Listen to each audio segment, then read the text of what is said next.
Good morning. Hope you have a good week this week.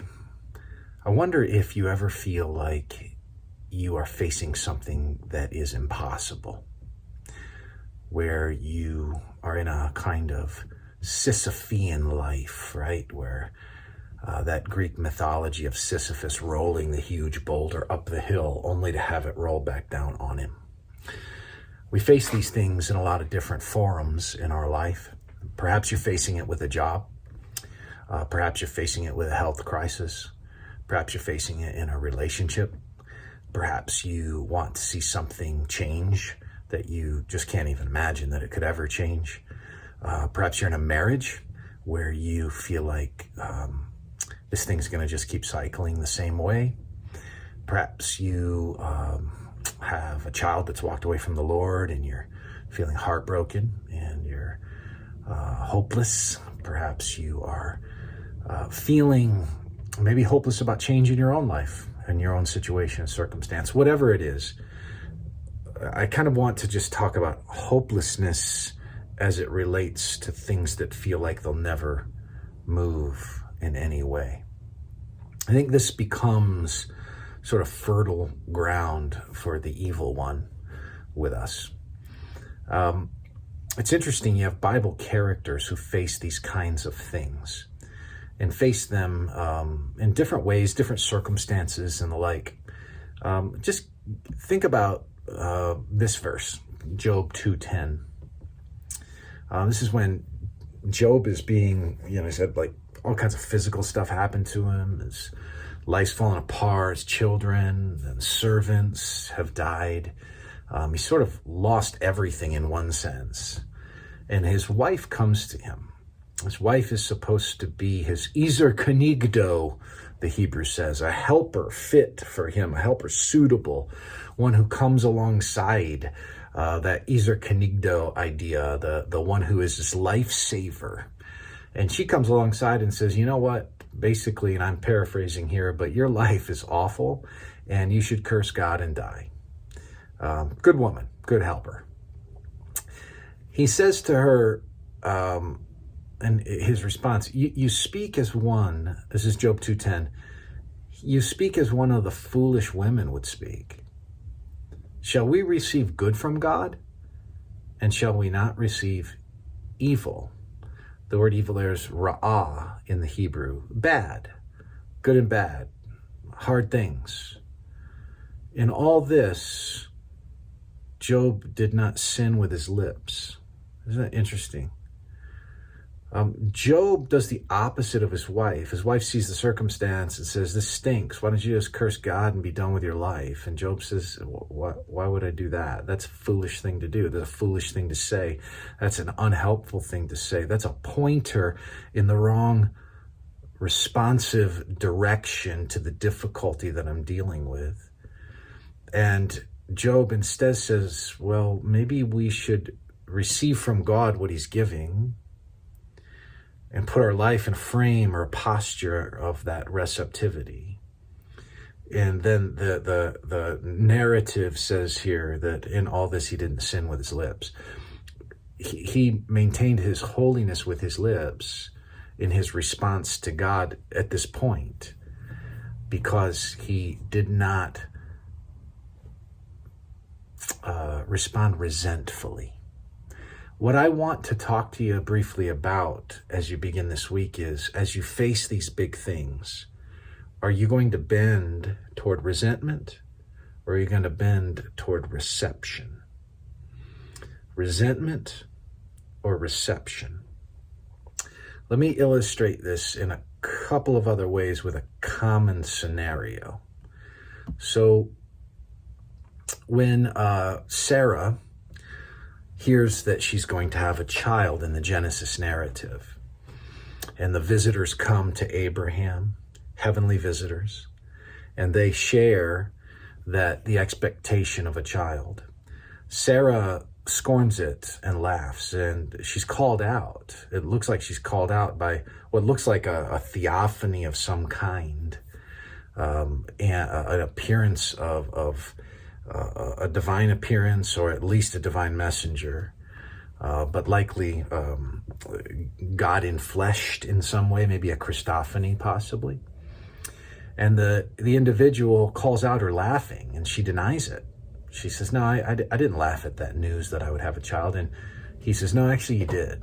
You did. And the laughing there is not like a humorous kind of a laugh, but it seems to be probably more of like almost like a scorning kind of that's going to happen, that God would do this now in my old age.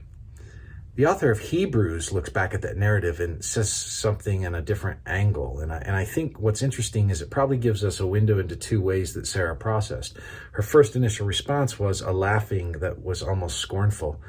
But apparently she got to a place where she received something. Now you might say, well, of course it was a blessing.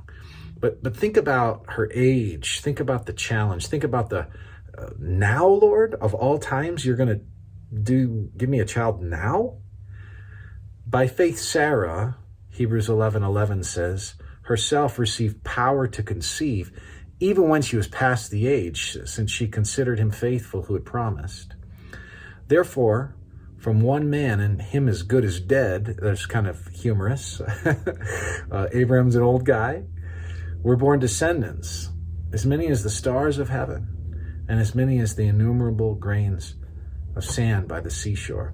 In Hebrews 11, faith as a virtue of believing and trusting and receiving, ultimately receiving Christ, but receiving even what God lays out in his plan, is extolled in a variety of ways. And you get this list of people. It's often called a hall of faith. And you see Abel and Enoch and Noah and Abraham and Sarah and Moses and even Rahab, it's just interesting, the cast of characters. And it looks like there's sort of these different angles on how faith expresses itself. Here, it seems like faith is shown in the capacity to trust that God knows what he's doing when he's doing it. There's kind of a faith involved in reception. Sometimes we think of faith as just this active sort of step forward piece, step out in faith. But sometimes it's a way of receiving, a willingness to receive from God. For Job, shouldn't we receive the good and the bad? It's here receiving the unexpected. Even like later on, in Hebrews 11, the Israelites are told to, verse 30 says, by faith the walls of Jericho fell down after they had been encircled for 7 days. By faith, Rahab the prostitute did not perish with those who were disobedient because she had given a friendly welcome to the spies. Walking around a city, being told to do that, and then the walls fall down. Being told that you're there and that's how God's going to rescue you. And trusting that that's how God's going to rescue you. Like there's a resignation of receiving oddity, difficulty, challenge, unexpectedness, out of the box stuff from God that is part of faith. Perhaps it's nowhere more exemplified than when we get to the birth of Christ. Think about this young girl who has never been with a man, who is betrothed, engaged, but more than that. She's like legally bound to this guy in this premarital kind of covenant that's going to cash itself out in marriage. And an angel comes to her and tells her that she's going to conceive by the power of the Holy Spirit. And she's told in verse 36 of Luke 1, behold, your relative Elizabeth in her old age has also conceived a son, and this is the 6th month with her who was called barren. Verse 37 says, for nothing will be impossible with God. And then Mary says, after the announcement that she's going to conceive, word that her relative Elizabeth has conceived sort of unexpectedly, after the statement that nothing will be impossible with God, Mary says, behold, I'm the servant of the Lord. Let it be to me according to your word. And the angel departed from her. It's just a simple response. But what a faith-filled response. Behold, I'll receive that. Why? I'm your servant. I'm in a posture of submissiveness to receive what the master gives. So you might be facing something big. Maybe you got unexpected news. Maybe what's in front of you just seems bigger than life. Are you ready to receive just what God will give? Maybe he gives something that you got to push through and trust him and depend. Maybe he gives something that you got to just hold out in patience. Maybe he gives something that he just doesn't want you to lose heart. Maybe he gives something that he just wants you to cling to him in that way. Let me give you 4 quick thoughts to leave you with about maybe how you should have a faith that receives and just receives what God's giving in the moment, whether it feels awesome or whether it feels incredibly painful. The first is, don't get lost in the weeds of the immediate. Don't get lost. You can look around you. You can start hypothetically playing stuff out. You can start trying to solve everything. You can start feeling the weight and burden of it. You can start getting crippled. Don't get lost in the weeds. The devil's in the weeds. The Lord's on the road. Don't get lost in the weeds. Stay on the road of faith. Secondly, to quote the great theologian, the righteous brothers, don't lose that loving feeling. And what I mean is, don't forget that the Lord loves you. He's for you. And that sometimes grace and love, as in a father to a child, come with hard edges. Sometimes that's the case in our life. But don't lose sight of the one who is bestowing the things that you are dealing with in your life, and have hands ready, heart ready to receive from him. Third, embrace the anvil. He always has you on an anvil, so to speak, in your life, hammering away, shaping, shifting, molding, making. It's always the question you can ask in any event or circumstance. Oh God, what are you doing with me, to me, in me, and through me? With me, to me, in me, and through me.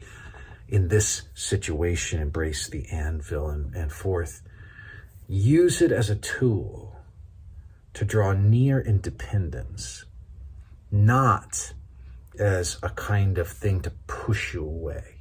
Draw near in dependence. Think about it. Depend upon him, depend upon him, depend upon him. Who else would we go to, right? Who else would we go to? So what we want to do is lean in, depend. We want to not get lost in the weeds. We don't want to lose the love of God, and we want to be able to embrace the anvil, right? With hands that say, okay, right now it feels hopeless. God, help me.